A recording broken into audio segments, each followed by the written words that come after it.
Good morning, and welcome to Tuesdays with the Pilgrim, as we continue reading The Bishop Who Ate His Boots, with Chapter 13. The Most Reverend Samuel Pritchard Matheson, who had become Archbishop of Rupert's Land in 1905 and Primate of all Canada 4 years later, resigned the primacy on September 20th, 1930. He gave notice to the Executive Committee of the Synod of the Diocese on June 20th, 1930, that he intended to resign as Bishop and Metropolitan on January 31st, 1931. The election of a successor took place on April 15th, 1931, at St. John's Cathedral, Winnipeg. 6 bishops were nominated: Stringer of Yukon, Owen of Niagara, Richardson of Fredericton, Seeger of Ontario, Harding of Qu'Appelle, and Geddes of Mackenzie River. Also nominated were R.B. McLaren, Principal of Wycliffe College, Toronto, and Canon H.J. Cody, Rector of St. Paul's Church, Bloor Street, Toronto. The field was soon narrowed to Stringer and Owen, and on the 4th ballot it was announced that Stringer had been elected on a vote of 17 to 14. As Stringer was the senior bishop of the province, the election can hardly have been a complete surprise to him, yet he did not immediately announce his acceptance. The election of archbishops to Rupert's Land had always been a delicate matter, since the archbishop is elected by an electoral college of the provincial synod and imposed upon sometimes unwilling dioceses. With a courtesy born of natural kindness, Bishop Stringer consulted the diocesan delegates to afford them an opportunity of expressing their feelings. Having found them favorably disposed to his election, he called at Bishop's Court and left a note for Archbishop Matheson, who was too ill to attend the proceedings, informing him of the turn of events. These matters attended to, Stringer returned to St. John's and announced his acceptance of the honor and responsibility conferred upon him. Later in the day he sent a telegram to his wife, who was attending the annual meeting of the Dominion WA in Kingston, Ontario. It read simply, quote, "Have been elected Archbishop of Rupert's Land and have accepted," unquote. His next responsibility was to tender his resignation as Bishop of Yukon and to bring to a conclusion his work in that diocese. After a visit to Toronto, the Stringers returned to the West. They spent a day or two in Vancouver, where he, quote, "sounded canon sovereign re-bishopric of the Yukon," unquote. Early June saw him back in Dawson City, and on June 7, the Archbishop-elect made a formal announcement of his impending move. He made further reference to it at a diocesan synod in July, when, in the course of his charge, he said, quote, "My resignation of Bishop of Yukon takes effect on the 31st of August, and I expect to be installed on the 1st of September as Archbishop of Rupert's Land." When everything was considered, it did not seem right to refuse to accept the position. It has taken some time to get accustomed to the new outlook. I shall not cease for a long time to think in terms of Yukon. The change from Yukon to Rupert's Land means a very serious break with the past. It will not be an easy matter to leave Yukon. Looked at in almost every respect, it means saying goodbye to a work and a people that have become part of my life," unquote. The synod acknowledged the inevitability of the change and gave thanks for his long service to the diocese and to northern missions. The Stringers moved to Winnipeg during August, and the enthronement as archbishop was held on September 1st, 1931. The service, which attracted a large congregation, was simple yet impressive. Following the readings of the necessary certificates, the new archbishop was enthroned by his predecessor, after which he spoke to the people and gave them his blessing. The archbishop later expressed his appreciation that the hands which 26 years before had set him apart as bishop of the Church of God were the same which now inducted him into his high office. In the months that followed, the archbishop and his wife were kept fully occupied with their new responsibilities. Services, meetings, and conferences followed each other in rapid succession. There were young people and adults to be confirmed, parishes in search of clergy, and clergy in search of parishes, and the archbishop was usually busy, as indicated by the fact that the diary which he kept faithfully for almost the whole of his adult life was now neglected. Months went by with no entries. Mrs. Stringer was also in demand to address numerous meetings and to open endless bazaars. As Stringer became more familiar with the affairs of the diocese and the province, the new archbishop made two rather disagreeable discoveries. The first was that he was what is legally described as a corporation soul. In him were vested a number of large and important trust accounts. The second discovery, which was even less welcome, was that there was an uneasy feeling abroad that all was not well with the finances of the diocese and of the ecclesiastical province. The Reverend G.A. Wells, warden of St. John's College, Winnipeg, was among those who spoke of this to the archbishop. For some time, he said, he had been endeavoring to obtain an audited statement of the finances of the college, but without success. The blow fell on August 1932. The bishop had been out to a country mission for Sunday services, and did not reach his home until well after midnight. Early on Monday morning, August 15th, the telephone began to ring with reports of grave financial irregularities.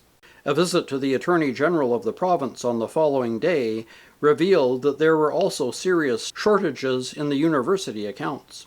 John A. McRae, a prominent Winnipeg lawyer and chancellor of the diocese, was arrested on August 24, 1932, and charged with the theft of $47,331.47 from funds of the University of Manitoba. The total amount was later discovered to be $901,175. It was also discovered that $860,000 belonging to the church endowments and the funds of numbers of private investors had also disappeared. The affair was a sorry and distressing one about which little has been written. As, however, it occurred during Archbishop Stringer's episcopate and undoubtedly hastened his death, it seems necessary to include an outline of the situation. John Alexander McRae was born in Scotland on February 17, 1865, the son of William Forsyth McRae and Bessie Panton. The parents were in quite poor circumstances, and in 1874 John was sent to Winnipeg, where he was brought up by his uncle, Archbishop Robert McRae. John graduated from the University of Manitoba with first-class honors in classics in 1884. Afterwards, he entered Sydney Sussex College, Cambridge, and received a degree in law in 1887. On his return to Canada, he was called to the Manitoba Bar in 1890 and was appointed King's Counsel in 1912. He married Emily F. Drury in 1904, and they had a son and 4 daughters. McRae articled with the firm of Archibald and Howell, in which he later became a partner. In addition to its legal practice, the firm had an extensive investment business. John A. McRae quickly became prominent in the investment business, and when the firm was reconstituted as Archibald, McRae and Sharp, and later still as McRae and Sharp, he became its controlling agent. Throughout the years, McRae's confidential clerk was R. H. Shanks, a native of Winnipeg, who had the reputation of being not only an expert bookkeeper, but as well as an astute judge of land values. For a number of years, he was chairman of the Winnipeg Board of Assessment. Into the offices of McRae and Sharp, funds flowed from every quarter. Many of the older families of Winnipeg entrusted their funds to this establishment, and the respectable firm whose reputation was enhanced by McRae's relationship with the former archbishop and by the fact that church funds in large amounts were known to be invested with them. In addition, substantial sums came from the United Kingdom, for in the early years of the 20th century, it was a common practice for investors to place some of their capital in Western Canadian land. McRae was also bursar of the University of Manitoba, while Shanks was secretary of the Land Board, which administered the grant of 150,000 acres made to the university as an endowment by the federal government in 1885. These two men had seen land values increase and decrease more than once in their own experience, for booms and slumps had been the lot of Western land values ever since there had been any market for them at all. There was a slump in 1912, but it did not shake their basic optimism. Even though some of the mortgages proved to be unsatisfactory, they thought it better for both the people involved and for their own reputation as experts to carry them until a return to better conditions, which they confidently expected. In order to carry on business in this way, two steps were taken. In 1907, the firm opened what they called an investment account, which became a large central fund into which all monies received for investment were paid. In 1911, there emerged an ingenious system of fictitious mortgages invented by Shanks. Monies were received from clients, but no investment was made. Instead, the client was advised that his money had been invested in a mortgage of which full though fictitious details were given. On each due date, the client also received an interest payment with a statement of supposed standing. The investment account was used to provide the necessary balances if and when the auditors required them, but if at any time all the clients together had demanded an accounting of the repayment or their investment, the true state of affairs would have been revealed. That they did not do so was due almost entirely to the prestige enjoyed by John A. McCrae and the loyalty and devotion of his clerk R. H. Shanks. As the century progressed, conditions deteriorated and land values declined. Obviously, the practice of fictitious mortgages would need to be continued until some, at least, of the investments yielded dramatically high dividends. Equally obviously, the practice could not be continued indefinitely. Moreover, questions were being asked, not only by the university authorities, but in church circles as well. When Wells became warden of St. John's College in 1921, he asked for an audited statement of the affairs of the institution. 2 years later, he wrote to Archbishop Matheson, quote, "There are several matters which should have been cleared up long ago, but are still hanging in the air. The audit is not yet complete. The steward has never yet given a statement of the financial situation. Mr. Shanks has not given us a statement for the past 2 years." Unquote. When the stock market collapsed in 1929, all hope of recovery vanished. Shortly afterwards, McCrae became seriously ill. By this time, most of the funds were gone, and many clients, financially embarrassed by the depression, were asking not only for interest, but for capital. Finally, in the spring of 1932, Shanks died. This, together with McCrae's continued illness, made all further concealment impossible. Then McCrae was arrested and charged with theft. Indignantly, he protested and denied that any money had been stolen. The trial was deferred for a week on account of his illness, now known to be cancer. At the trial, a statement was read by his lawyer in which it was made clear that neither he nor Shanks had profited by a single penny through the defalcations. A few weeks later, it became known that the church, in spite of its immense losses, would not press further charges. The trial itself was short. McCrae pleaded guilty, waived the right to appeal, and received 2 sentences of 7 years imprisonment to run concurrently. He died on Thursday, October 5th, in Stony Mountain Penitentiary. There were a number of reasons why the church authorities did not press charges. The first was out of consideration for the dying man and his stricken family. The second was more practical and was prompted by the obvious fact that there was no hope of recovering the missing funds. The resources of the now bankrupt firm of McCrae and Sharp amounted to about $600. A third reason was to be found in the uneasy feeling on the part of the church authorities that they shared a measure of the responsibility. For years they had joined in the popular acceptance of the legend that a McCrae could do nothing wrong. Insistence upon adequate audits in bygone decades might well have saved the situation. Nonetheless, endowments to the value of $750,000 had disappeared, and steps were necessary to replace them. The sense of responsibility weighed heavily on the Archbishop. Meetings were held among the clergy and laymen of Winnipeg, of the diocese, and of the ecclesiastical province. Consultations were held with the primate, Archbishop Worrell, and with the General Secretary of the MSCC, Canon Sidney Gould. From these conferences there emerged the idea of the Restoration Fund, which was formally approved by the Executive Council of General Synod on October 27, 1932. It was to be an undertaking on the part of the whole Church to vindicate, quote, "the honor of the Church through provision of the carrying on of the work for the restoration of the lost endowments." Unquote. Machinery was set in motion to provide immediate assistance to the stricken areas and to replace the missing funds. The keynote of the 3-year campaign was found in the rebuilding of the walls of Jerusalem and based on the text, quote, "Come, let us build up the wall," unquote, and, quote, "Thou shalt be called the repairer of the breach." Unquote. Extensive organization and publicity was undertaken, and all resources of the church were thrown behind the appeal. Early in 1933, Bishop Stringer undertook a grueling speaking tour through Ontario, Quebec, and the Maritimes on behalf of the Restoration Fund, and 6 months after its inception, he was able to write, quote, "I wish to sound two notes, one of gratitude, the other of confidence. The way in which our church people throughout Canada are taking up the difficult task of restoring the lost funds is simply marvelous. Humble and sincere gratitude will be felt by everyone affected, directly or indirectly. May God bless all those who are exercising such self-denial in this crucial period. Our church is being called the Church of the Frontiers.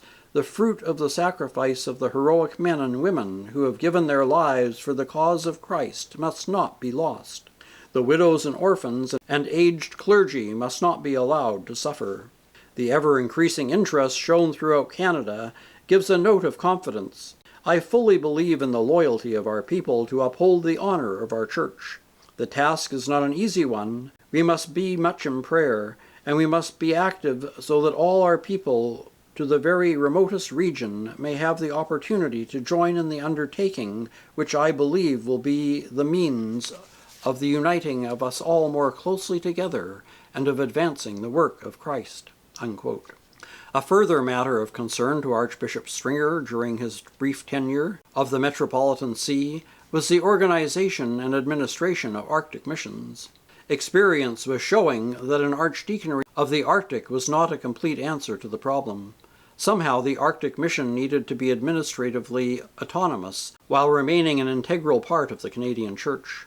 One resolution suggested the Arctic field, together with the dioceses of Yukon and Mackenzie River, should constitute a single diocese with 2 bishops, but this was opposed by the Archbishop and by Bishop J.G. Anderson of Monosi. No clear solution seemed immediately possible, but it was agreed that, as a preliminary step, Bishop Sovereign, who had been elected and consecrated for Yukon, should be translated to Athabasca, which was vacant by the resignation of Bishop R.J. Renson.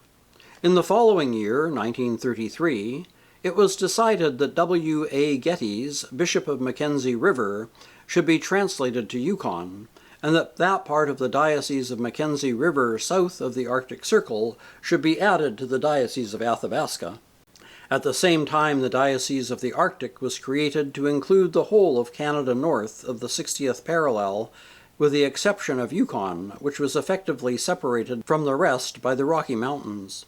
The Diocese of Mackenzie River disappeared, and to the new diocese, A.L. Fleming, Archdeacon of the Arctic, was consecrated by Archbishop Stringer in St. John's Cathedral, Winnipeg, on December 21, 1933.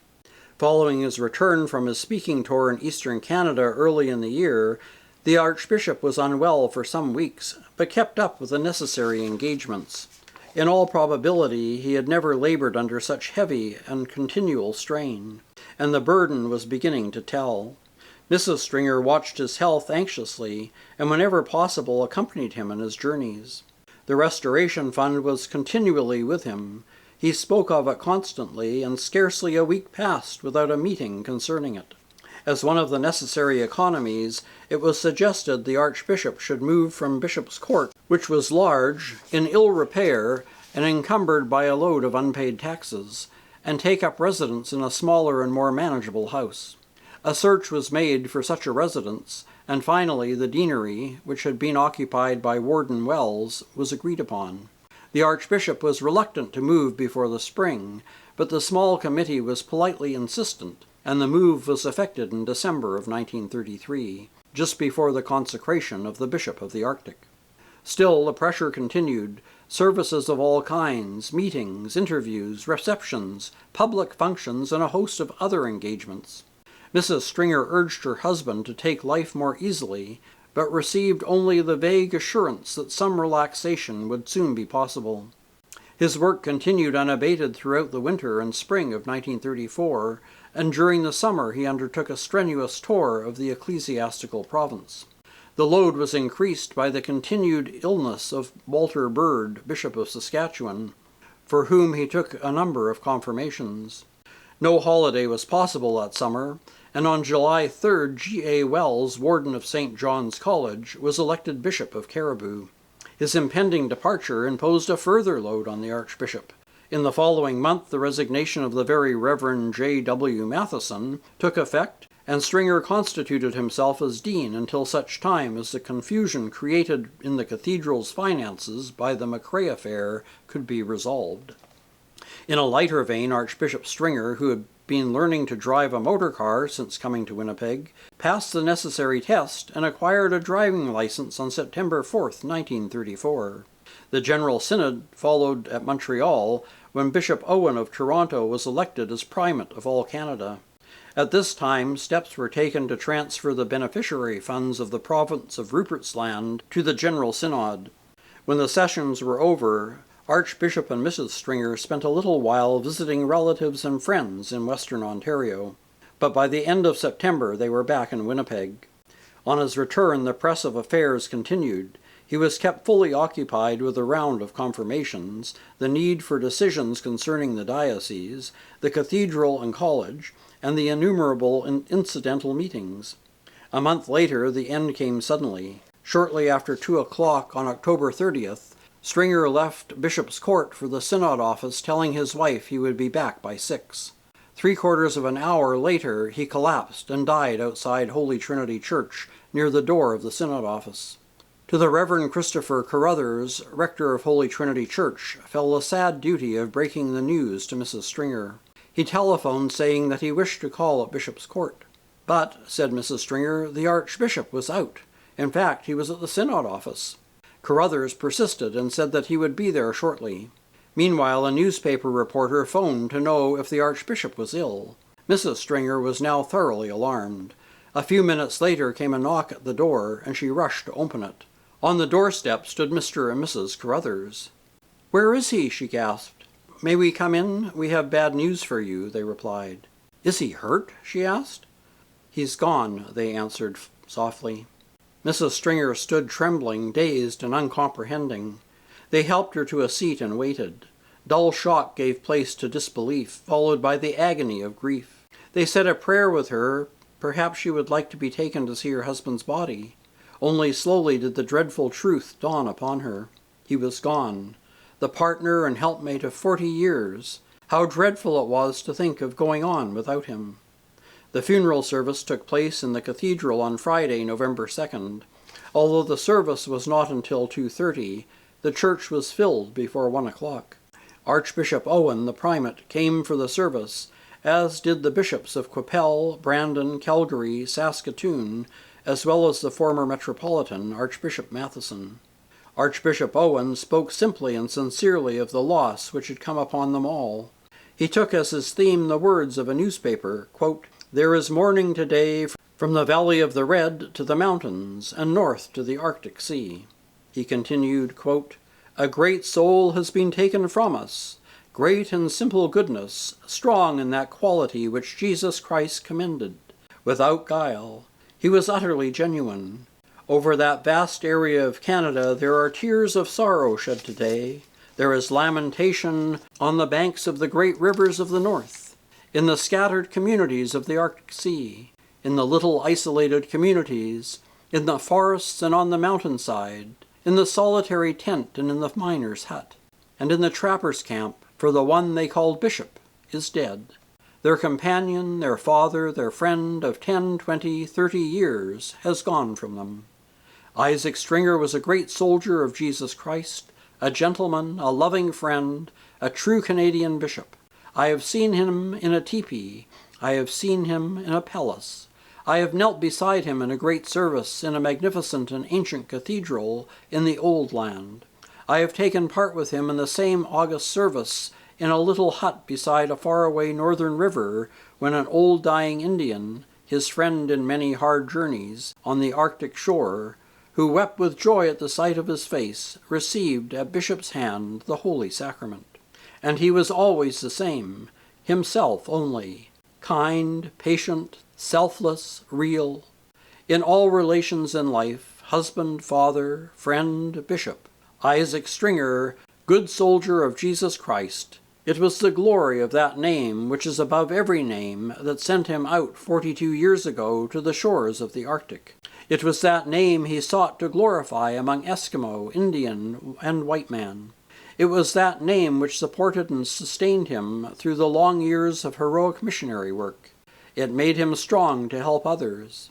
It is that name which strengthened him as he took up in this place the labors and perplexities of his latest task for the church on earth." Unquote. Stringer was buried close by Archbishop McCrae, just outside the south doors of the cathedral. His tombstone, given by his fellow alumni of Wycliffe College, bears the simple yet impressive record of his undertakings for the cause of Christ and his church. Archbishop of Rupert's Land, sometime Bishop of Yukon, first missionary to the Eskimos of Herschel Island. And that's the end of chapter 13. Next week we'll continue with our final chapter, chapter 14. Until then, take care, stay safe, and God bless.